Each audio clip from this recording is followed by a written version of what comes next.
Hello, you're welcome once again to New Focused Approach to Mathematics Basic 8. This is the revised edition, and in this lesson, we want to look at using the concept of gradient to establish equation of a line in the form of y equals ms plus c, where m is the gradient and the c is the y-intercept. Let's use GeoGebra to demonstrate the concept of equation of a line. What I want to do right now is to draw any straight line at all, taking the point maybe from here and draw a straight line. Now let's see. Realize that after drawing the straight line, GeoGebra has been able to recognize the point A, which is -4, 3, and the point B, which is 6, 3. Then the equation of the line f, okay, the function of f is -3x plus 5y equals -3. And as I change the point of B or A, you see that the equation also will change. So when I go this way, you can also see change here as well. So any line that you draw must have an equation. An equation can be in the form of this, or it can be in the form of y equals ms plus c, like y is equals to, here we have 0.33x minus that. Now let's see what happens to the various parameters of a linear equation. With this, we have this particular straight line here, and the straight line has the equation y equals -4x plus 1. The -4 here represents the gradient of the line, and the plus 1 here, we call it the intercept on the y-axis. When I change the intercept to, let's say, 2, you see that the line will cut the y-axis at 2, and the equation will come like this. If I change the y to 3, you see that it will cut it at +3. Now let me try changing it to maybe -4, and you realize that with -4, the straight line will pass through the y-axis at -4. We call it the y-intercept. Y-intercept. And that of the gradient too. Now let's observe as I change the gradient. Now the gradient is -1. Look at the slope. If the gradient is 2 or 3, look at the slope as well. Now when I move it to positive, so the line will change to a different orientation. Okay, that is where we have the positive gradient. So here is gradient of 2, 3, 4, 5 in that order. And remember that as I change the gradient, now look at the part of the equation here also changes.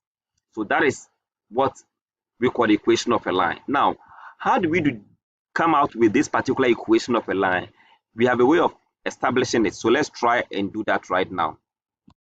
So for this line, the point here will be having x as y-intercept, and then, y as y-intercept, and then s as 0. So let me assume that I want to call this 2 a general value of c. Let's call it c, y-intercept. Let's call it c as a constant. Now, because the point here, anytime you draw a line, where the line will pass becomes our y-intercept. So here it's passing through 2. I should have put 2 here, but I want to call it c for now because I want to generalize it. Then on the point here, we're supposed to be 6 against 5. I want to call it xy. It can be some value of x and some value of y. If I try to find the gradient of this line with the points 0c and xy, then I will say m is equals to y2, so y minus y1, which is c, over x, okay, minus 0. Now remember this over 1. If I do cross multiplication, I will get m into bracket x minus 0 is equals to y minus c. Of course, s minus 0 will still give us the x, so I can have my mx is equals to y minus c. Now trying to make y the subject, and I group like terms, then I will say y is equals to mx plus c. Now this is a general form of equation of every straight line. It must always have y value, y-intercept, gradient, and then x-intercept. So y is the y coordinate or the function name, m is the gradient of that line, x is the s-intercept, and c is the y-intercept. Good. Now, we can use this idea to solve series of questions. Let's say we have a question like this. Find the gradient and y-intercept from the equation of the line. And this is the equation of the line. Before we can know the y-intercept and we can know the gradient, unless we put the equation to look like this, mx plus c. Every equation that look like this, then we can know that the c portion becomes the y-intercept, whilst the m portion becomes the gradient. And so we will rewrite the whole of this, okay? The whole of this can be written as 3y, okay? Let me make it equal to positive 4x plus 6, because I'm trying to regroup them. If I divide everything by 3, then I'll have 4x over 3 here, plus 6 also over 3.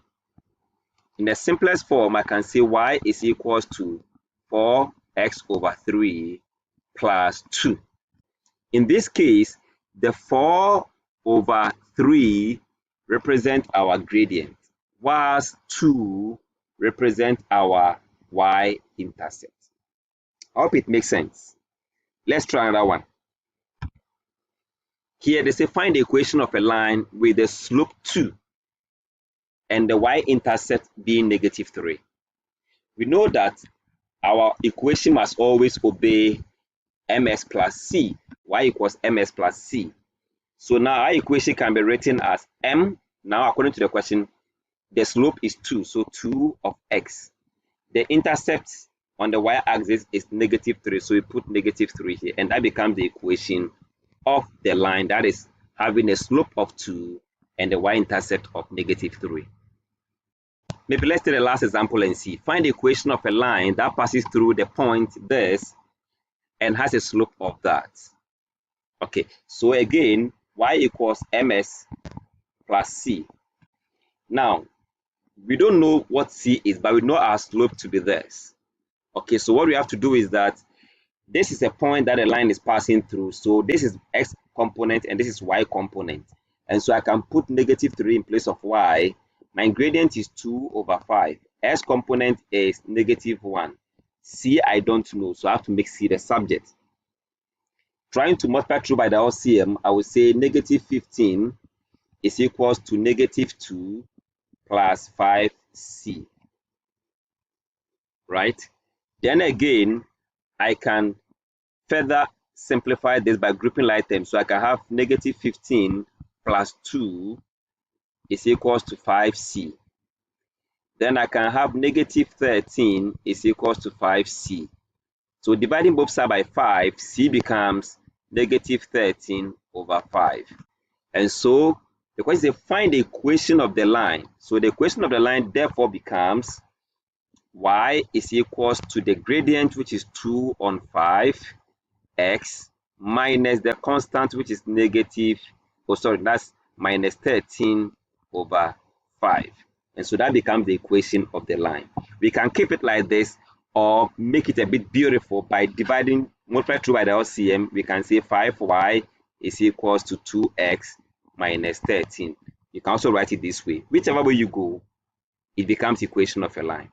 I'm sure this has really helped you to understand this. Go ahead and solve more questions. Thanks so much for watching.